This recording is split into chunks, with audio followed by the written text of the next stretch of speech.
And today we'll be continuing with the Linux Day 15 session. Today is very important because why it is important, because like we'll be trying to learn something on the user management actually. See, a lot of user management stuffs are there in Linux. Like for example, you have a Linux user account management. Like for example, you want to play with the user accounts, you need to create user account, you need to delete it, you need to provide some particular permissions for that specific users and all. So those things and all we to know, we will be learning that. And we need to have some information about all these things also, like how you manage, how the users are actually getting managed in the system. That is very important. Even though sometime what happened, right, while doing an automation task as a DevOps engineer, right, you tend to create some user accounts and you will try to execute some commands being as that particular user. So in that case, right, you should know exactly how the user management happens. It means that what are the commands which are related to the user management and all, we need to learn. And the next topic is user file management or permission management, you can say. Means we need to play with the permissions of the files or a directory, like, right, and how to create groups and all, how to like provide a particular permissions to the group and all. So those things and all will come under the permission management. This is also very much important. On the day-to-day activity, we'll be using the chmod command, chown command, chgrp command. Okay, like that actually, group add command. Okay, the password command and passability command. Like that, there are many user commands are there which are used for your permissions actually. Of course, this is for user accounts, whatever I did it actually. But there are many other commands are there which we will be learning actually. Okay, and even like get factl, set factl, like this. These are some commands are there. Again, the same thing, like while working in a day-to-day activity, you will be coming across with a lot of these commands usage on a day, every day, right? So because we need to know all this, some of the commands. So this comes under the Linux permission management, and we will be learning something on what is a systemctl actually. Like always, whenever we have any kind of a service, like for example, I have SSH service. So what I will do, I'll say systemctl restart SSH SST service, right? So we are restarting a daemon service. So systemctl is a command which is used, but what are the other usage of the systemctl commands or everything? We'll try to learn about this also. And majorly one more last topic what we need to cover is a sudo. I mean, last topic means for today's last topic, I'm saying. We will see if in case if we have a time, we will cover even what is a sudo access or what is a sudo user. Sudo user. Suppose you need to provide any sudo permission for specific users and all, how to play it. All these are a little bit small topic, but the our explanation or our content what we are going to teach is a maybe it'll be little less. But if you try to dwell more on it, you will learn many things in this different features of your Linux, like user management. It's a huge topic. Even permission management is also a very huge topic, but we will not be explaining in a very in-depth manner. Whatever is required for the DevOps work, right, only that thing only we will be covering up. Similarly for systemctl and similarly for sudo user. Okay, now what is this user management? So let's try to understand first about the user management. Already we have seen many times, you have gone through, like while taking the next session also, you have come across with many things, right, about the user management. Now, uh, basically, in every Unix or in every Linux machine, right, we have three different types of users. So let me write down the topic here: Linux user management. Okay, so there are different types of users are there. What are the different types of users? Types of users in Linux, right? So the first type is nothing but the root user or the super user, right? We have every Linux machine has a super user or the root user, right? Similarly, there is one more user known as a system user, and there's one more user known as a normal user.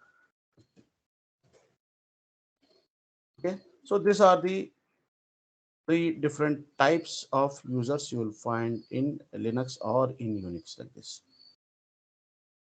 You know that for each and every user, guys, okay, each and every user, always each and every user will be associated with some user ID, and like usually by default, the user ID for the root user is always zero, and also you GID, group ID, you say. You know, like in everywhere, and sorry, in every Linux machine, right? Whenever you create user accounts, let it be a normal user or let it be a super user or even let it be system user, every user account will be associated with some user ID actually. Okay. Whereas in case of root user, it is always zero and zeros. When it comes to the system user, actually, what are the system users? System user are nothing but the services. Like for example, you have a mail service, you have an Apache service, okay? uh, you have an NFS service. Sorry, you have an NFS service. You have a Samba service. So these are the different services which you will be configured in system.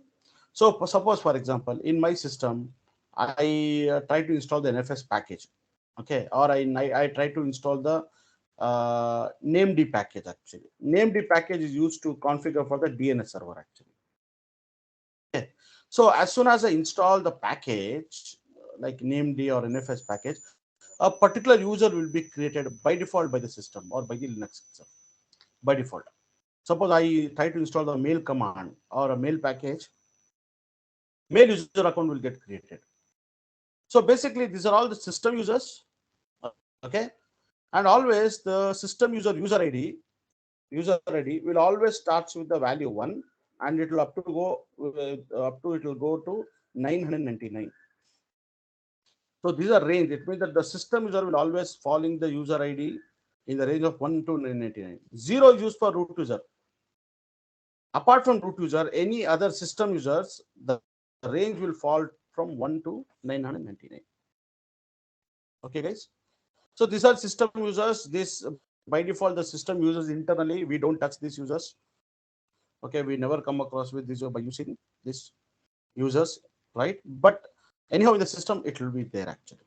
Similarly, we have a normal user. Like for example, you create a normal user like Mahesh, Suresh, Rajesh, Nadesh, like that. You create user accounts, right? So now what happened, right?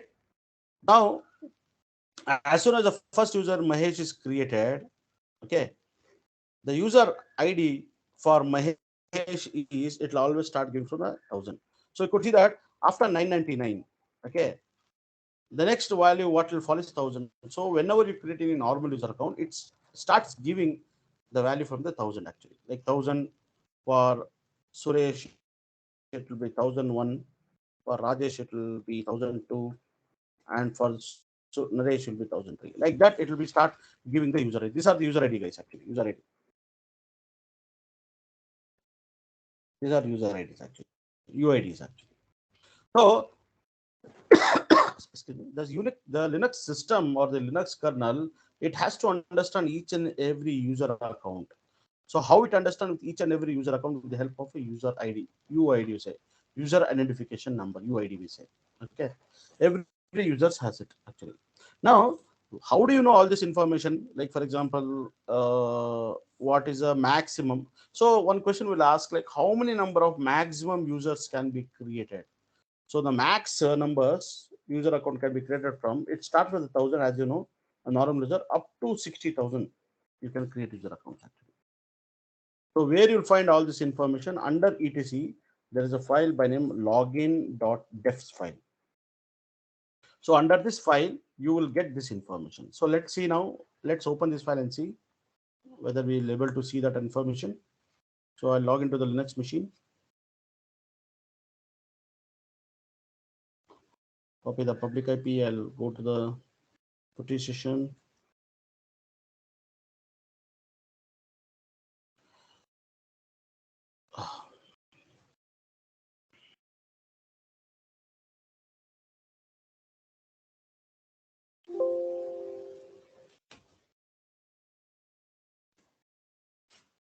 logged into the machine. If I say vi etc login.defs file, it is a file. If you come down over here,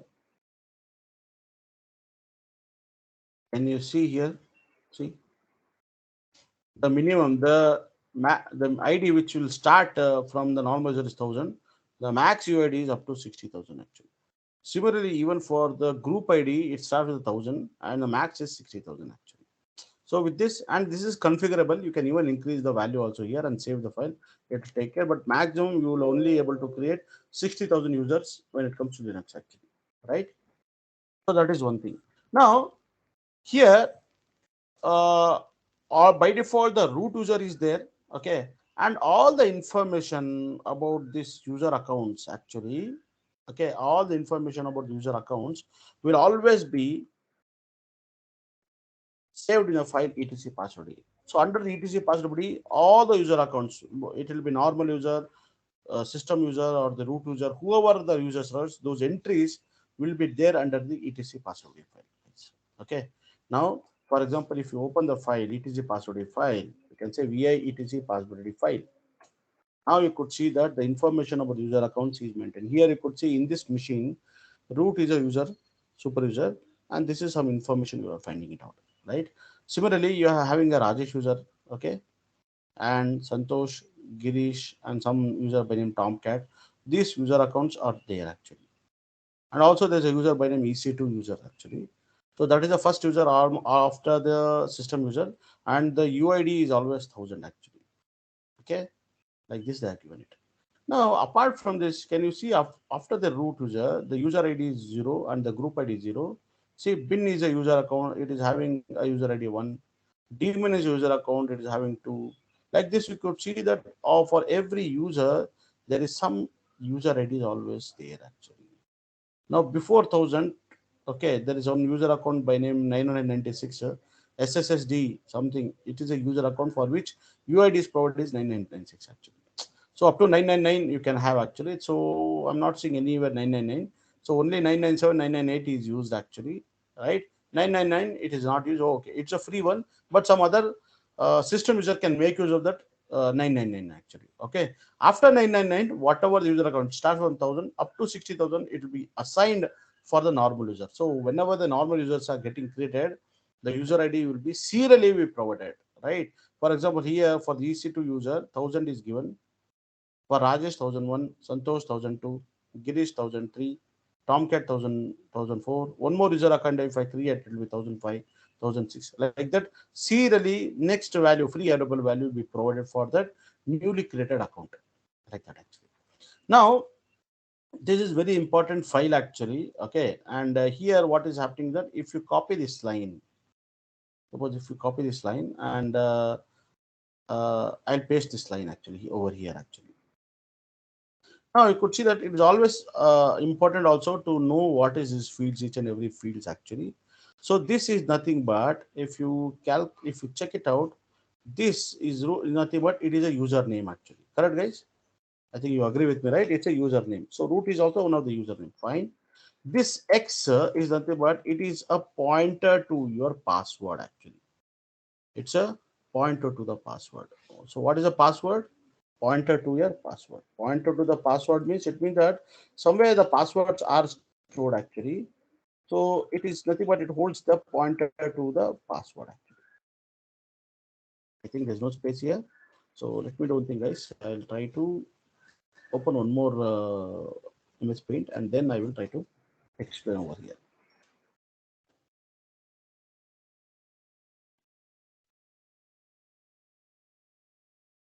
So like this.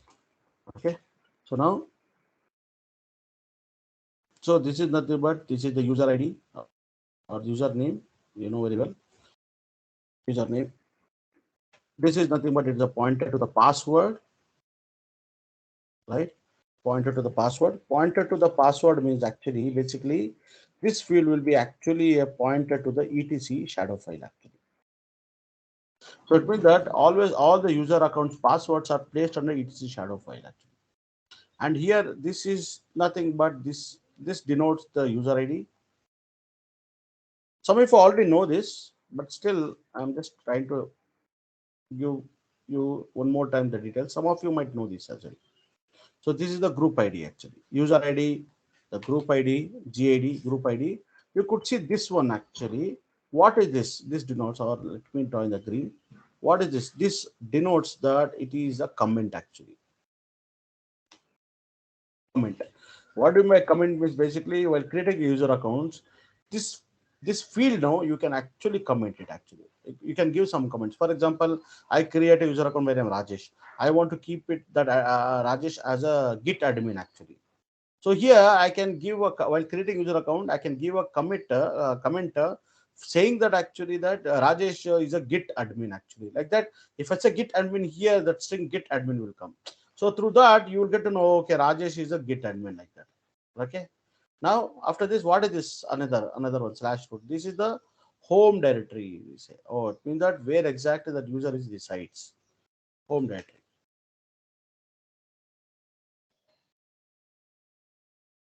And the last field is nothing but the shell. What is the default shell he can get into it? So it means that when a root user logs in, he will always get a default as a shell, bash shell itself. So these are some of the fields of your etc passwordity file, right? Under etc passwordity file, you will see those files actually. Passwordity file, you will see that. Now you could see that fields are 1, 2, 3, 4, 5, 6, 7. There are totally 7 fields are there, guys. Actually.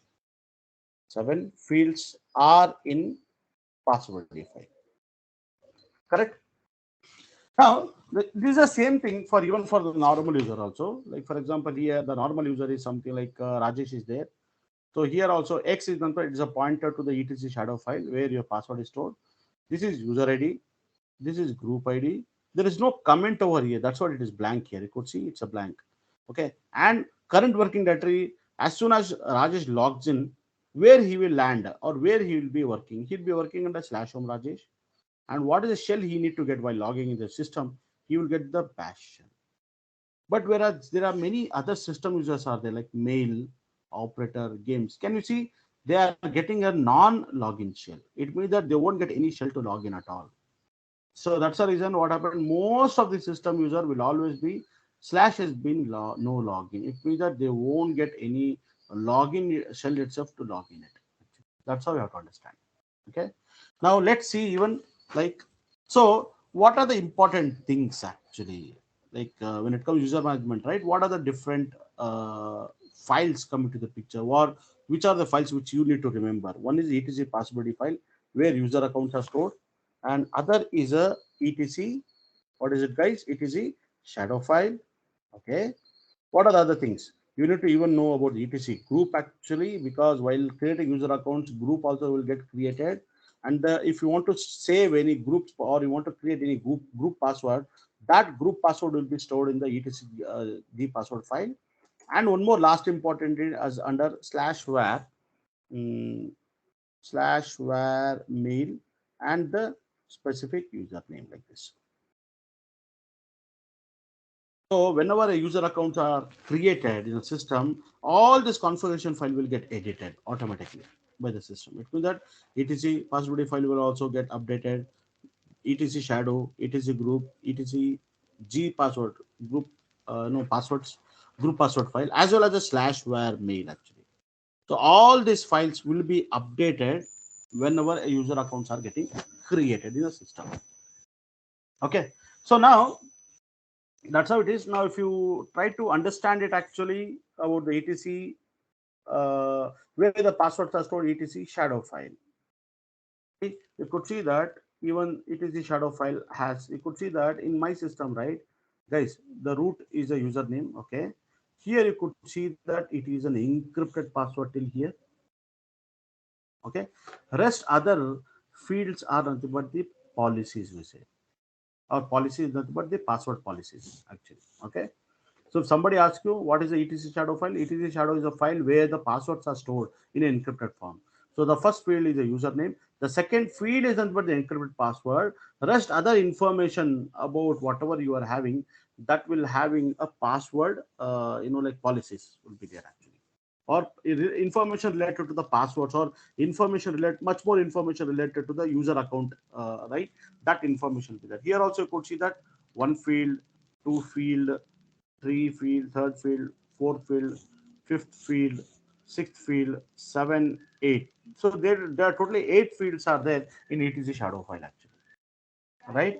Similarly, whenever user accounts are getting, and if you see that in etc shadow file, if you go then see, even for the Tomcat the entry is there, even for Rajesh the entry is there, even for Santosh the entry is there. You could see that all these entries are there under etc shadow file. So this is also very important. Usually people won't touch this file because this has all the encrypted password information with this. So hence people won't really edit this file actually. It will be like you can only view it. Don't go into the insert mode and edit any of the things. So it will corrupt the file. It will corrupt the information about the system itself. That's what. Okay. So I'll just exit out. Okay. So we have etc group. Okay. Here also the same information, that here you are having a group username. Okay, X is but pointer to a group password, and this will is nothing but the GID information, and here rest other information, but is the and nothing but the policies actually. So here also we are having less fields only actually, right? Only four fields you are only having actually. Okay, so even by default, what happened whenever a user is getting created. Suppose, for example, I'm creating a Rajesh user account actually. Okay. How to create the user account? We will see now. How to create a user account? You have to use a simple user command. You have to use a command like user add and specify the username. Suppose like if I say user add Harry something. If I create a user account by Harry, by default, what happened, guys? Harry user will be created. User add is a command will create it. So under etc password file, it will edit that, oh, Harry user account is created. Harry user is created. Okay, you are not yet giving any password for the Harry. You are just created a user account. Now you will start giving the password. I'll say passwd Harry. So now you are giving a new password. So it will prompt you to give the password. I'll give Harry123 as a password. Yeah, just I'm telling you. Again, it will reconfirm. It will again ask you the password. Give one more time password to confirm it. Again, I'll say carry123. Now it will create a new password like that. Actually. Okay. So like that. So user add is a command, guys, to create a user account actually. And the password is a command which you use to create a password, or which you use to set the password for it. So whenever you're creating user accounts and user add command and password, right, all these files will be edited. And even under the /var mail, right, even this path also Harry directory will be created. So Harry's email and all will come onto this path.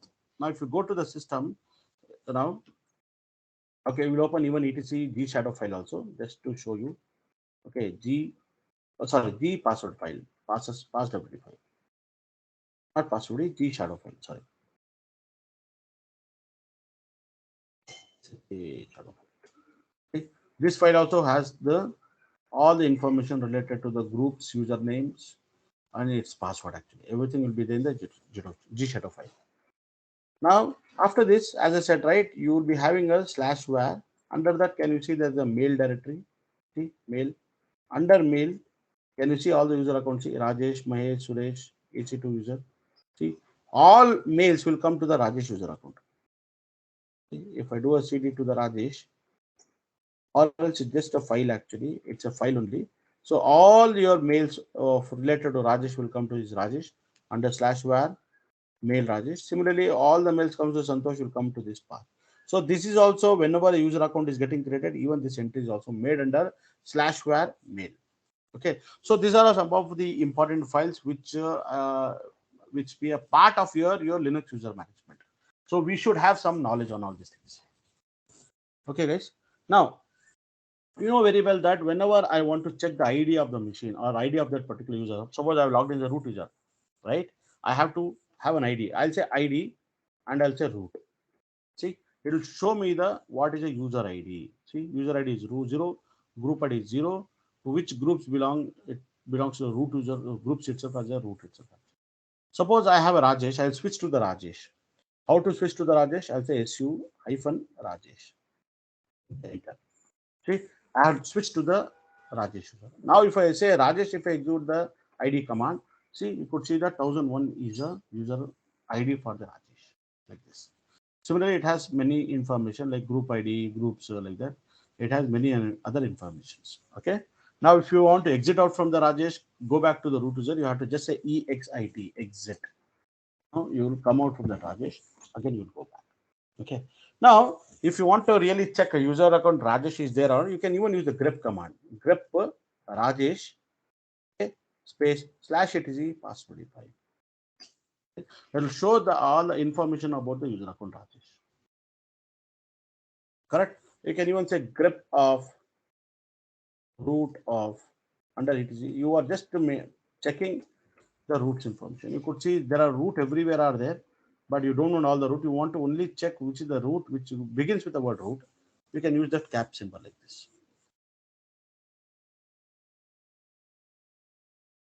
We have seen all these things in a grep command, right?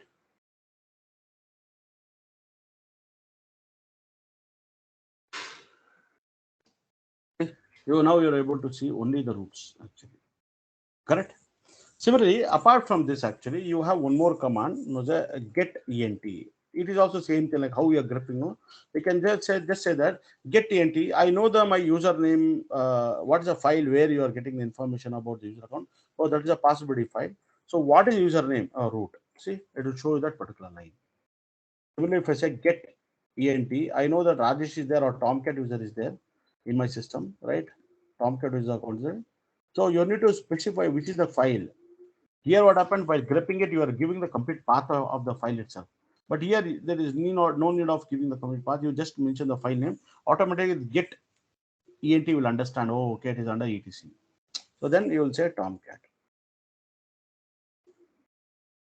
right? See like that. Similarly, what you are doing, get ent password. You know that there is one more account by name in my system by then Santosh. Okay, it will show for you. So get ent is also one of the command to show the information about a particular user. Okay. Now let's see like how to create a user account. We have seen that the user accounts can be created with the help of a user add command. But here, when it comes to the Red Hat or when it comes to the CentOS or any other Red Hat distribution, right? User add is a command which is used mostly here actually. When it comes to Red Hat, user add is a command. But when it comes to the Ubuntu actually, in Ubuntu machine actually, this just a note actually, you have user add command also to create user accounts as well as there's a add user command also is there actually. So there in Ubuntu distribution, you'll be always be using add user instead of user add, you will be using add user. Okay. So this is one thing what you will be seeing in Ubuntu server. Okay. Now I will try to check the I'll try to see if the user add command is there or not. It will be there because when you install the system by default, all the packages will come, even the user add command, everything will get created actually. Okay. So now if I want to create the some user account, suppose if I want to create a user account by name, what's the name? I'll take some name here. Shall I take the Suresh name? Suresh name. So I'll take Suresh name. So I'll Yeah. say user add Suresh actually. Before user add Suresh, let me do a hyphen help actually. You could see that there are so many informations are there. So it is very important that some of the information I should know it while working in system. Okay, very important actually. So for example, here, if I say user add Suresh, see, I have created the user account Suresh. I have not set the password now. Okay, I have not given the password. Can I switch? Can a root user can switch to the Suresh user account? Yes, I can see. If I execute PWD, now you could see that he is under /home Suresh. Like this, you are able to create the user account.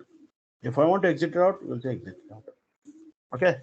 Now, if I do a grep of, or you can use a get ent of password file Suresh. Okay. It will show the entry guys actually. See, Suresh user, the UID is 1005, group ID is 1005, and this is a home directory for Suresh /home Suresh. I have not given any comment over here. That's what the is blank actually, and /bin/bash. So this is the default shell he is getting. Correct. Now, if you want to set the password for the Suresh, I'll say PASSWD and specify the Suresh user account. It'll ask me for the password. I'll right now I'll give the password as 123. Okay. and again I'll say 123. Now I have set a password for the Suresh as 123. So now while creating a system, like here you could see that. Okay, so here I'll duplicate the session like this. So I can give Suresh here password as 123. See, Suresh is able to log into the system. Correct? If I execute the ID command, now you can see that ID is 1005 and it shows you some more information about the Suresh user account. So like this way, I can directly log into the Suresh user account also. Correct? Now here, if you and also if you go to the slash var mail, see, Suresh user is created like this. So even this file is also edited. Similarly, if I go to etc slash etc group files actually. See, can you see at the end, Suresh is getting created. It means that as soon as you give a username, user ad to create a user account, all these files should be edited. Like it is a password, it is a shadow, it is a group, it is a G password, and the slash var mail like that. Okay, so like that will be created. Now let's what we will do now. Let us play with some of the mm, options with the user add command. So it is always good that we'll play. So if I go to the user add, again, if I say hyphen helper, so let's see. So it means I will create a user account. Can I give a comment? Okay, you can give a comment actually. What is the, how you have to give a comment? I'll say user add hyphen C is for comment. What I'll say, I will mention as that he's an IT admin. Okay. Who's IT? What is the user name? Suppose I'll give as a Mahesh username. Right? User account is getting created. So he can switch issue sudo issue hyphen Mahesh. Okay? You're able to do it. But how to check it actually? You can even do a get ent password ready Mahesh. Okay? Now here you could see in this field, right? It will shown as it is IT. So you have given a comment that Mahesh user account is an IT admin like this. Okay. So he's IT, and you could see the 1006 is the user ID given. For Suresh, it was 1005, correct? So serially one by one, it will be keep giving you. Okay. Now here you would say that Rajesh, here the system is giving 1006 actually. I don't want 1006 man. I want to give my own number like 1111 something. Okay. Here by default, the system will provide the next available user ID, right? Whenever a new account is getting created. But I don't want to do that actually. So I will say user add hyphen u user ID. So I'll give anything 1111 four times 111. What is the username? I'll give Naresh. Now you could see that get ent, or you can even use the grep command, grep of Naresh from etc password file. Can you see here, guys? The user ID is given as a 111. So whenever you don't want to give the default one, you want to give with your own number, something which is freely available, then you have to use a hyphen u option. Okay. Now you know that whenever the user accounts are getting created, by default it will be under slash home, right? So here also, if I do a switch to, if I do a switch to su hyphen Naresh, you could see the narration is logged in under slash home Naresh. So whenever any normal user account is created, by default, the home directory will always be slash home. So in this case, the Naresh will log in as soon as you log in, Naresh will log in under slash home slash Naresh. So that is a path where it will log in. But assume that in your company you say that no, I don't want to make my users to be created under the normal slash home. I will create my own directory. Suppose that I will say mkdir slash user data. So you will say that Rajesh, this directory is getting created. It is file existing. Let me remove it. RMFNF user data. So if I do a RMFNF user data, this I'm removing it. Let me open create one more time mkdir slash user data. So I've created a directory. So now you will say that Rajesh, I want to my account should not be created under slash home. It should be created under slash user data. In that case, what you'll do, you'll say when you do a user add -FN help. So can you see there is a option was a -D option, home directory to the new account. Oh, it means that I need to give the path while creating it. Okay, no problem. I'll just user add -D. Okay, what is the user? What is the user? Where you want to create user? So to say that Rajesh, I want to create under user data. What is the username you want to create? I want to create user account by name Ravi. Okay, and the username is Ravi like this. See, now you are getting created. Now if you go to the CD to the slash user data, see, this is the path. Now you could see that Ravi is getting created over here. Or else you can even do a grep of Ravi from the etc password file. Ravi, by default, he will not sit in slash home Ravi now. Now he is sitting under slash user data Ravi. So this is the default home directory for your Ravi user account like this. Okay. So sometime it happens like that actually. So I mean, usually in the companies, right? They will by default they won't create any user accounts or the user will not reside in the slash home. There will be some path will be there. In that particular path only, the user account information will be maintained like that. So in that case, you have to use a -D option. Okay. Clear, guys. Now you could see that actually Ravi has when you do a grep of Ravi, now Ravi is getting a shell /bin/sh. It means that when a Ravi switches from the root user, when you want to switch to Ravi, see, you could see that actually see Ravi is getting entered and he is actually getting a shell actually. So that is a bash shell. Suppose assume that Ravi should not be login at all. He should never log in it actually. Then what you will do? You will say user add, or as I want to, while creating itself, I'll do user add -s is for the shell. So he has to get the slash has been no login. Which username? Something I'll take Sunil. So Sunil user account is created, but he doesn't have the shell. If I do a grep of Sunil from the file, it is a password. Oh, sorry. I think. Now you could see that Sunil has got a slash has been no login.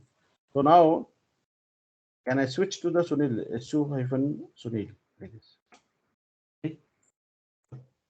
The current user is not available, it says actually. So what happened? It has got failed actually because it doesn't have the terminal to log in it. It is saying slash has been no login. So it means that it didn't get even the terminal to log in it. So no login means basically it will not get any shell at all like that. So sometime what happened that if you want to avoid the allowing the user to be logged into the system or as a shell actually, then you can mention as a no login. Slash has been no login. So this is also one of the very important use case which we will be doing it in our day-to-day activity. So they are doing many things we are doing, right? We can at a time while creating user account itself, we can give. Like for example, if I do a user add -C, next comment, okay, what is it? HR admin something. -C option, -D option under user data. Okay. Let me create a user account by name current. Okay. -S, it means that he should always get slash has been no login. So he need to get a no login shell actually. -U, user ID. Okay, here what happened? I will give 1212 something 1212 and specify the username like current. At a time you have applied all the options for this user account creation current actually. If you do a grep of current from the etc password file, you get all whatever is now see user ID is 1212. Okay. What is a comment? HR admin. So where it has to get user account has to get created under this slash data user data current. Like this, you are able to achieve everything in a single shot by executing in a single command line. right? So this is also very important, right? Most of the time people will try to do it actually. Okay, guys. So guys, any doubts you have till here? Yeah. Uh, I have a small question, Hmm. Rajesh. If Hmm. a user is already available, he has a Hmm. terminal to log in, but I don't Hmm. want to keep him as login. Hmm. I'm going to restrict Hmm. that user. Can I do that? Hmm. Yeah, yeah, that's right. Now the next is what is user mode actually, user modification. So Okay. this is all user command, user add, you created user account.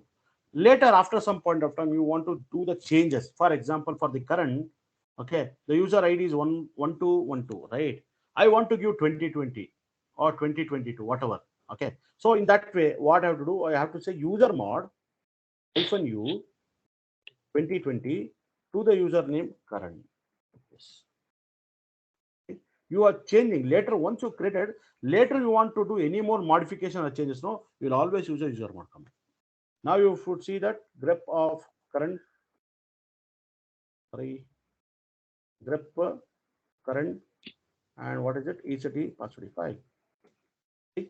Now current user account has changed now. See, user ID has changed, not the group ID actually. Okay, user ID has changed, not the group ID. Okay, if you want to change the group ID, you have to say user mod.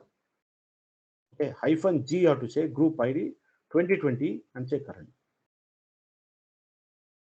Or you have to create the group ID, that's what, or else you can give what a short itself, everything.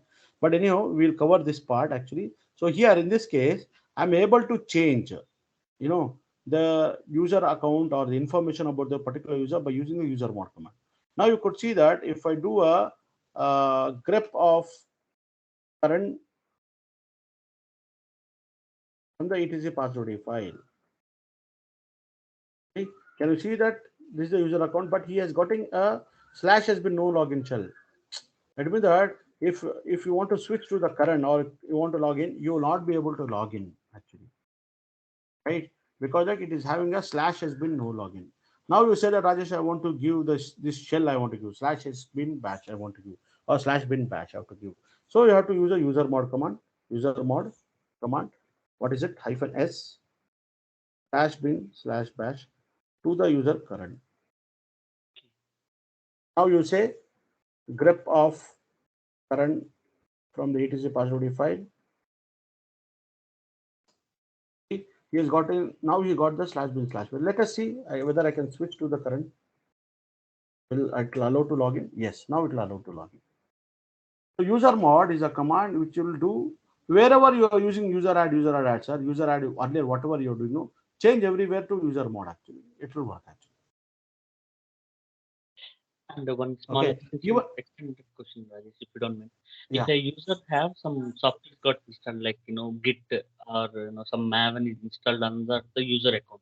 If I'm going to Mhm. create a new user, I would like to keep whatever the softwares are installed on that user. I need those softwares as well. Can I copy or anything is available to transfer the softwares or like that? Any possibility? Come again, repeat it. I partly understood your question, but come again once again. If a user have created Rajesh, he is going to Mhm. install few tools like Git, Maven, some like that. Okay, it is those Mhm. tools, those softwares all are their user account only. Let's suppose if new user got created, Sir, so he also sir. required to. Okay, sorry. Good, sorry. I'm sorry. No. Yeah, Mm. yeah. If new user got created, he also required the same Git, Maven like that. I mean, same softwares. Is Mm. any Mm. possible to keep or copy the data from the existing user to new user? See, now whenever you are installing these softwares are actually, like for example, like you have a user, like you log into a system as Suresh only. Yeah, Okay. By default, a normal user, he cannot install any software. Okay. Suppose you want to install your software, right? So the software to be installed means actually you need to be a sudo user actually. yeah, yes. Under So existing. assume that even the sudo's permission also given. So when you're giving a sudo's permission, it means that you have a right to execute certain super user related commands. For example, a root user can install a sudo yeah, or yum install Maven. He can install the Maven package or he can install the Java package. Java. Okay. yum install no JDK-8 or JDK-7 version. Any software he want to install, he will install it. Who? Root user. Same thing, even Suresh want to install it. So Suresh has to be a sudo user. So when Okay. he installs as being a sudo user, right, he will get the privilege as root user so that even he can also run the yum command. Okay. So so he can run the yum command to install it. Now when he's using the yum command, it means that he has a permission to execute that command, sir. Okay. But you are installing the softwares actually. Software is independent. What the software? It's a piece of program or the code which we are installing in our operating system or in our system, right? Right. Now what is happening is that actually now after installing the software, if you want to get the control on the software, it means that you need to open the configuration file, you need to execute the commands related to that. Only the permissions to those commands which is pertaining from that package, right? Like maven is there, you install maven, you need to get the permission of even executing mvn command, right? Yes. So Suresh, he is the owner, he's a sudo user, he will say sudo mvn, he will say, so he will be able Uh, to execute the command also. okay. Okay. So Now what is happening that now if Naresh user has come now, Naresh user will say sudo mv and Naresh. He don't have the permission, sir. You know, because uh, he's not a part of the sudo user. okay. So Naresh has to first he has to get added as a sudo user. Then only he can execute the sudo mvn command. Got it. Got it. Went to Okay. the Now, yes. Now, what is happening? Whenever you want to get a control of executing any commands, you should know that whether that particular user has an authority to execute that command or not. Because root user is a super user, he can execute any commands apart from any other users like system user. You will forget about system user now. Other users are not but normal users. They are other users, they are not system users, they are other users. Other users, whenever he want to execute any of the super user privilege command, he should either have some permissions to execute that command, or else he has to be get added into the sudo's group actually, or sudo's list actually. When he is added, he will get the control of everything. There are many ways of are there to achieve these things, sir. Either he can directly get added into the sudo users, okay, under the sudo's list, so that he will get most of the permissions to execute, or else there is some other mechanism. You need to create some groups actually, you need to provide all the permission to the group and add that Naresh into that group. Now Naresh can execute all the commands like that. got it. Got it. There are many ways are there to achieve the same thing what you are seeing. Not only with one method, two three methods are there to do that. Sure. Okay.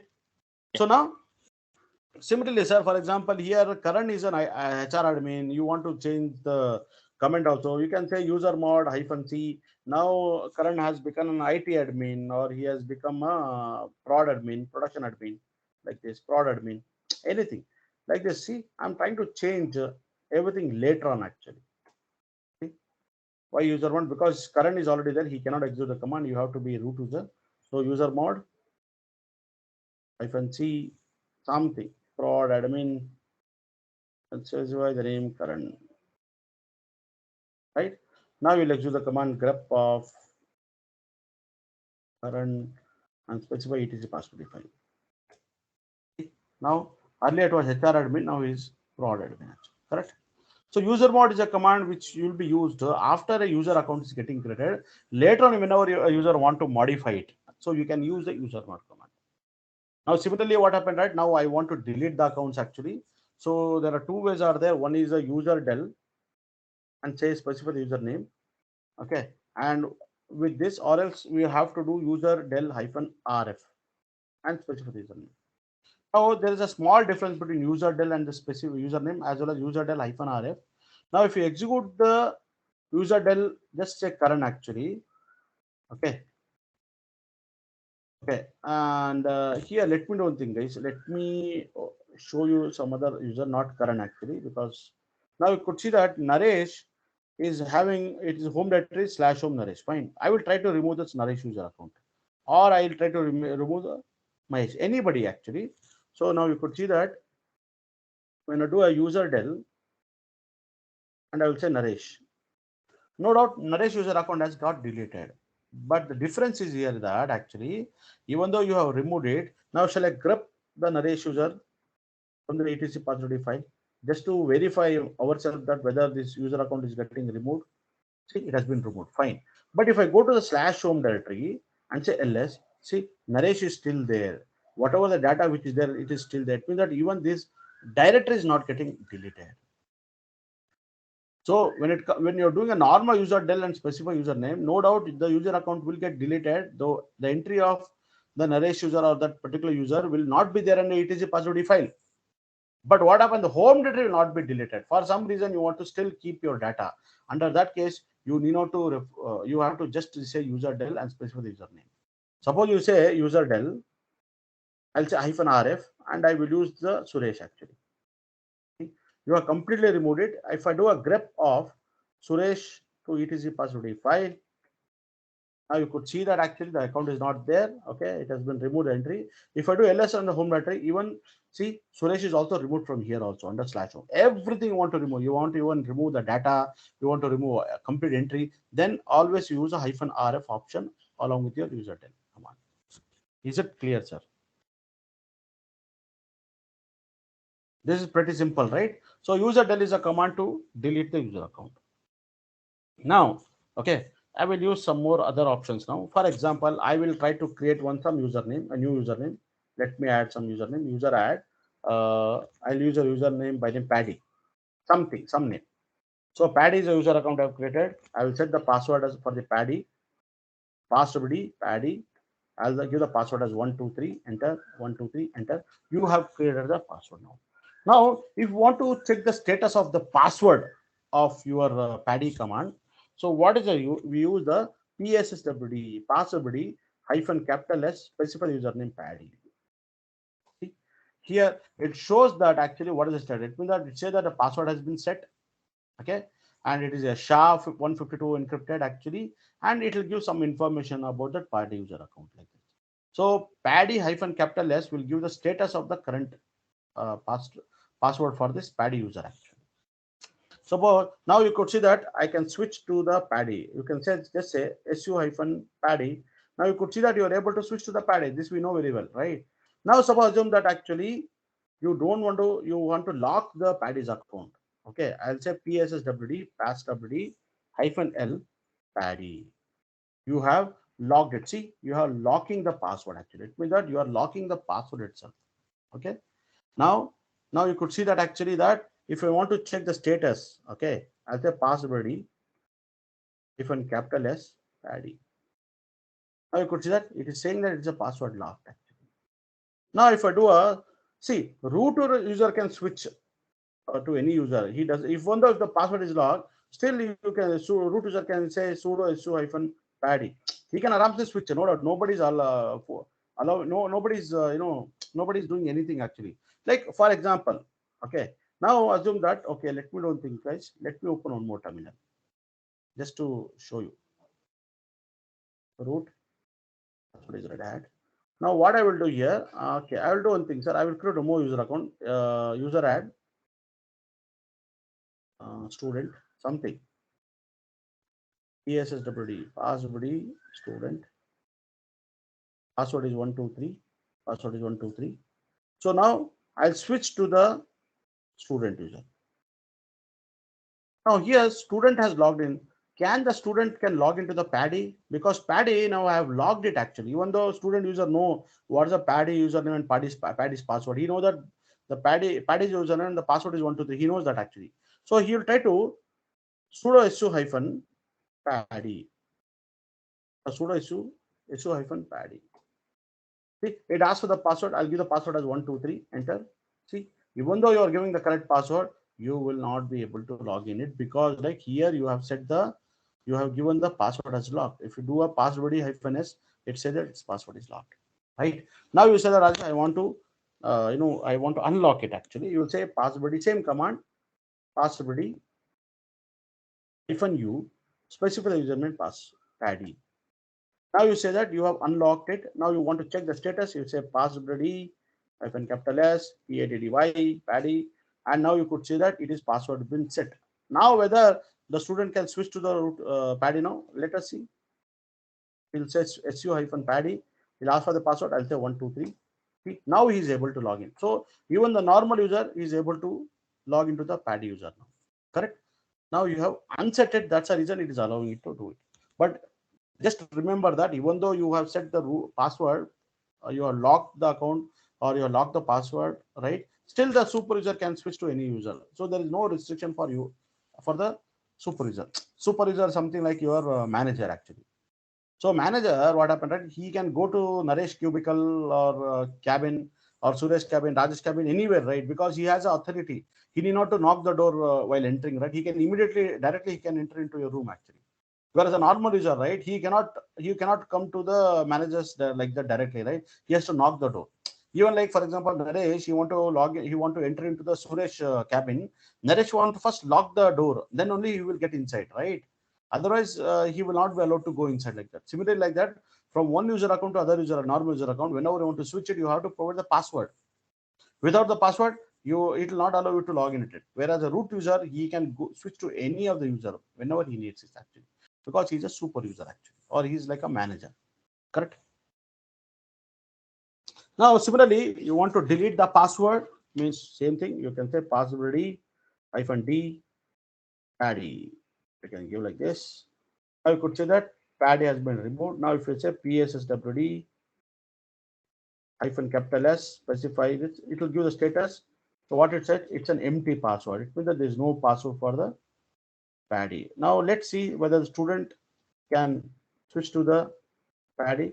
Sudo su hyphen paddy paddy. He is directly able to log in because I removed the password here, right? He is directly switch. He is able to switch to the paddy user, right? Like that. So now, so one more important thing actually, like for example, whenever you want to give the password to any user account, okay, you can give the password with this way also. Like for example, pass for the paddy, I have removed the password, I have deleted the password. Now I want to give the password to the paddy. I'll say echo something like red hat 123 password, pipe it to psswd hyphen std in paddy. See, you are actually giving this password red hat 123 to the paddy with this way actually.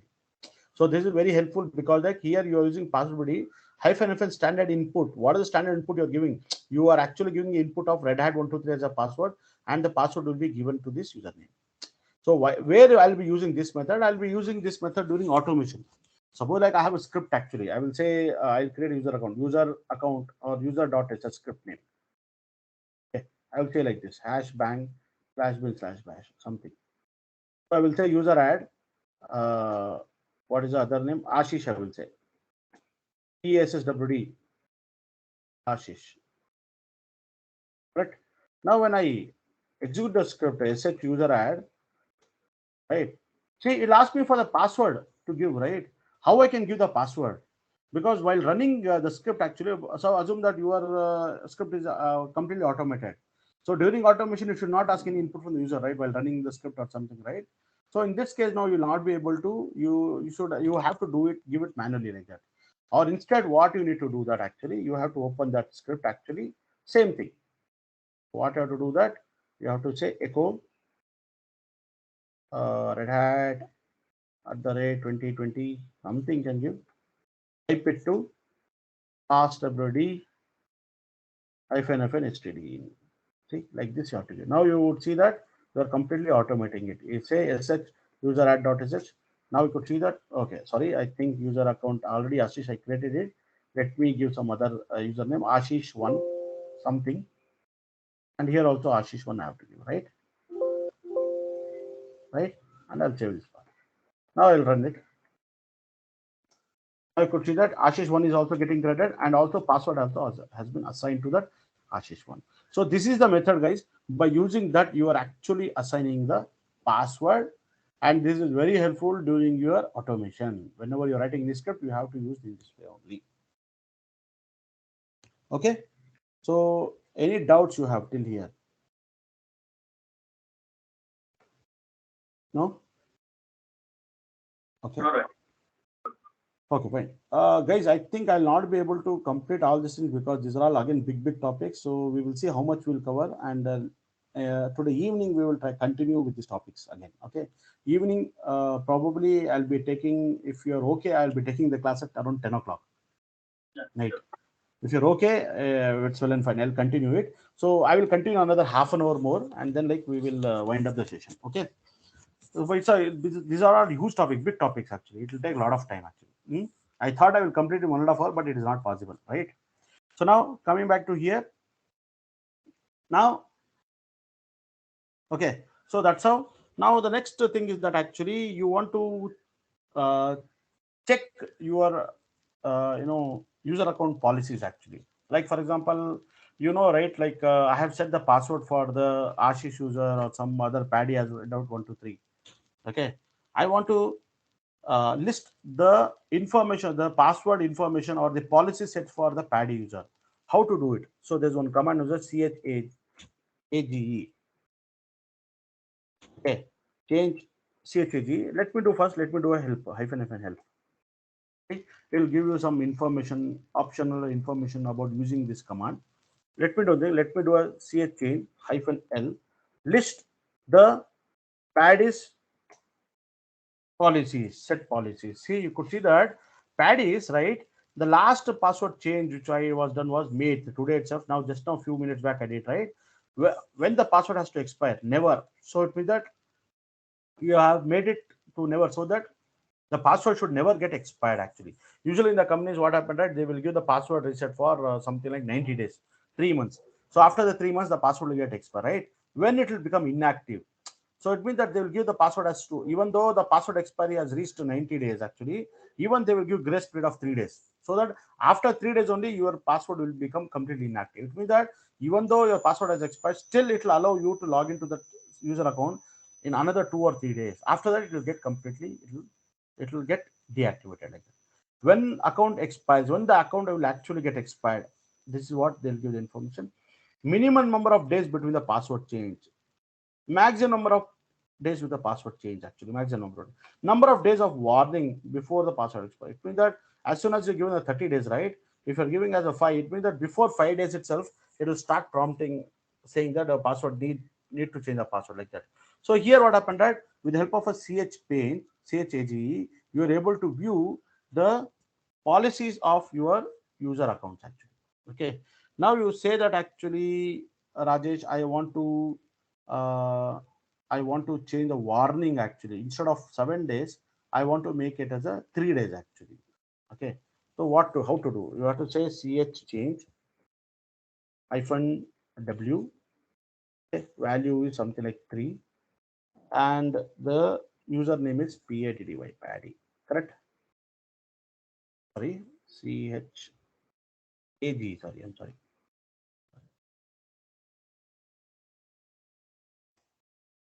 So now if we execute chage -l again, paddy. See, earlier the value was 7, now it has become 3. See, what is better? It was 7, now it has become 3.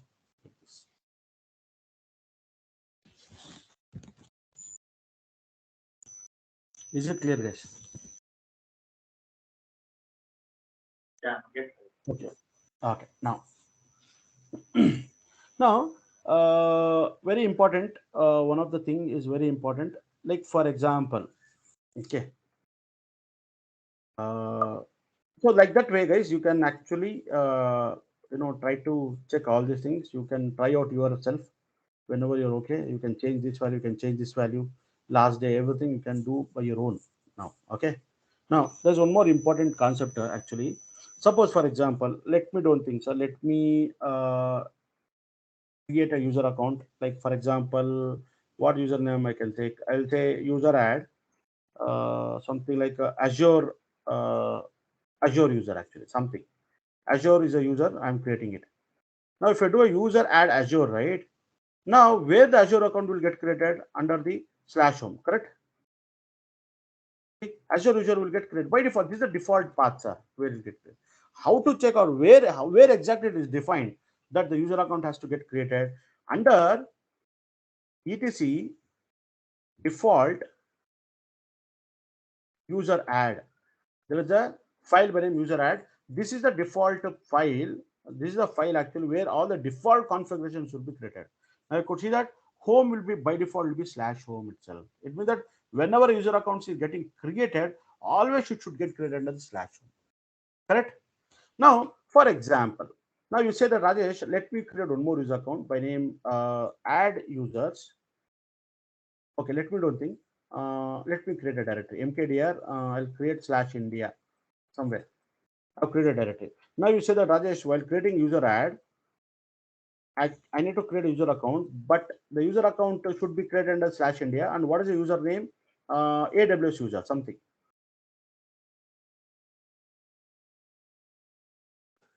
Now you could see that you are creating a user account, user add with the -d option, and you know -d option I already showed earlier that you are giving that your account should not get created. See, if you go to cd/home, see, AWS user is not there. But if you go to slash India, the AWS user account is here, right? So now you will say that Rajesh, now whenever user account is created, why I need to give this -d option always when creating it? I want to make sure that always whenever I create any user account, sir, always it should go to the slash India only. It should not get created into the slash home. So in that case, what you'll do, you'll open this file and you will try to simply replace this home to India, right? I'll save this one. Now you will say that, so I save this file actually, right? I've changed this file. Instead of slash home, I select slash India. Now you see that if I create a user account, okay, one more user account will create. Okay, I'll say user add. Uh, what username I have to create? I'll say GCP user. Okay, I create user account. If I go to the cd to slash home, okay, GCP user is not created here. If I go to the slash India, okay, GCP user is created here. Is it clear, sir? So now, whoever asks you the question that how the user settings or where are the information about the user account creation, it will be there under slash etc slash default and user add. This is the configuration file through which the user ID command will always look into it, and it will take the settings or it will take the value from this file itself. Is it clear, sir? Am I clear?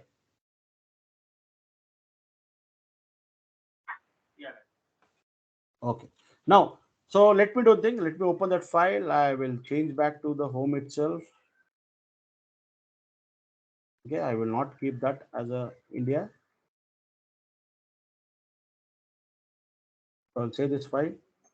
So now what you will say that, okay, Rajesh, fine, I understood what you're saying.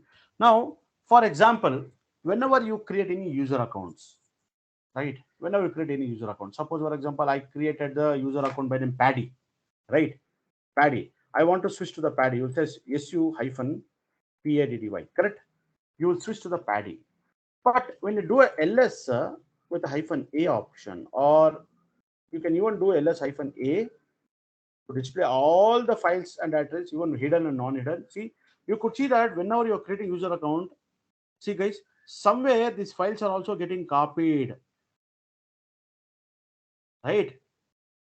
Somewhere the files are getting copied. You could see that the paddy at the you are getting this prompt, primary prompt, because of these files only. You're able to get it, right? Suppose assume that I will try to remove all these files, sir. So I can even do l dot. I will remove rm-rf dot star.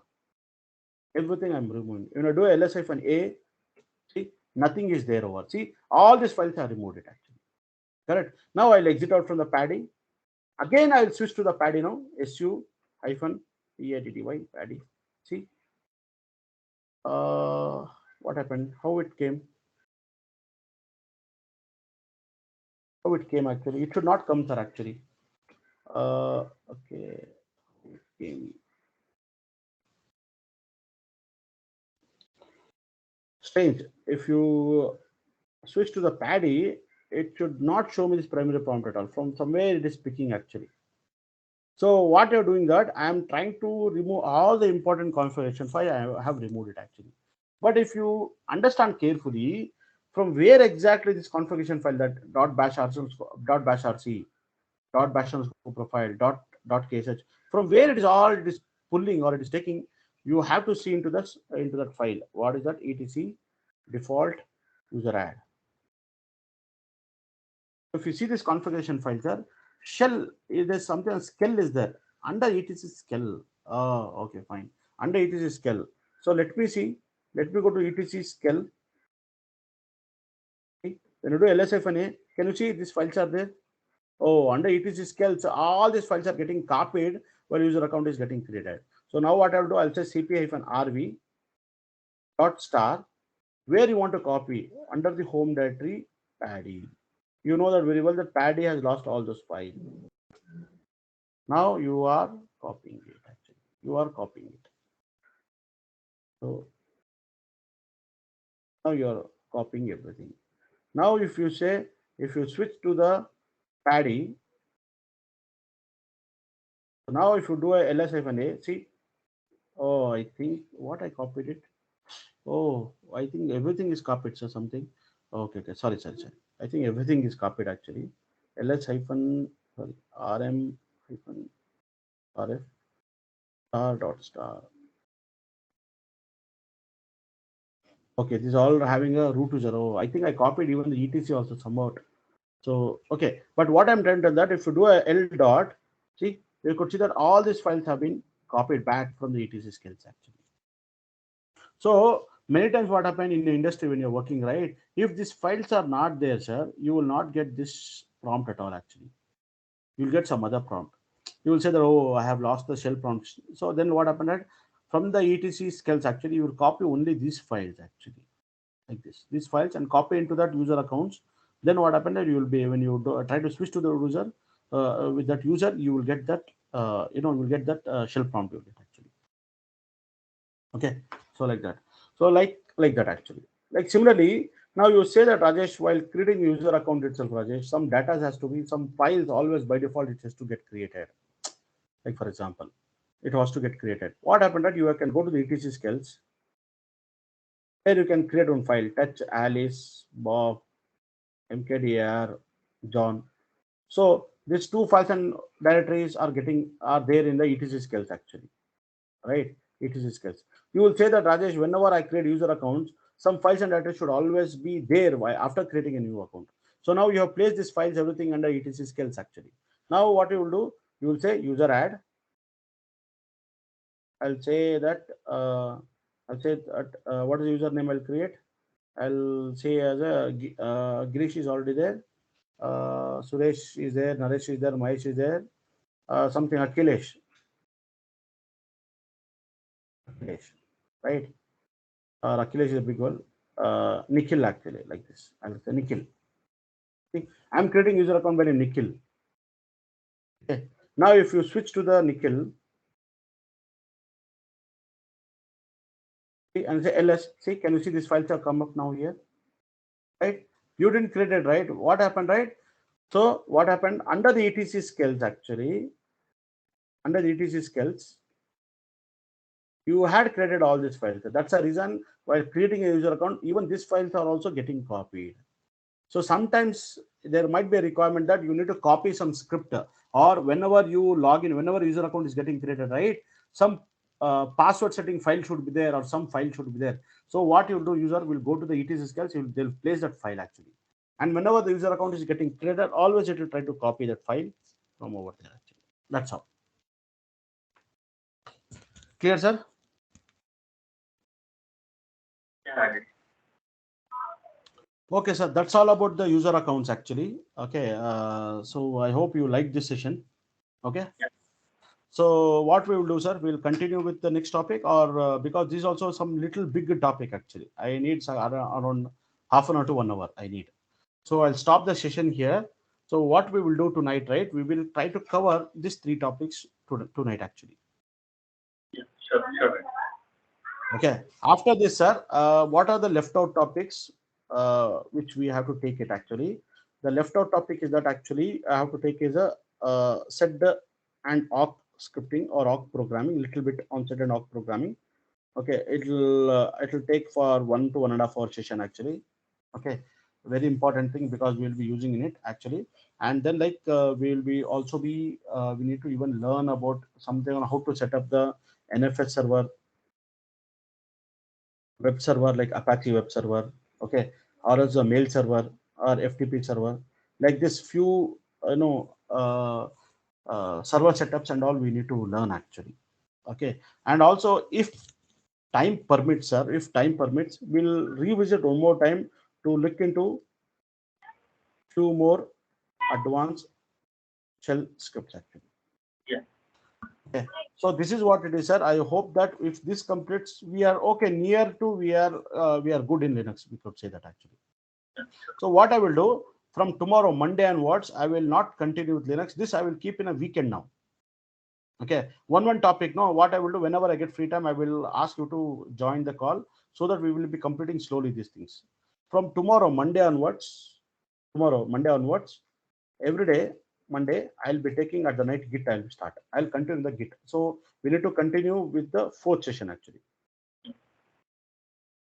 Right. So probably I think 3 to 4 sessions still are there in Git actually. So by God's grace, by Thursday we need to finish the Git actually. By Thursday at least we have to finish the Git actually, and this next weekend I will not be available. Sunday night evening I'll be available. Maybe I'll be taking any one this topic, said and out programming. Next Sunday evening I will take it actually, not morning.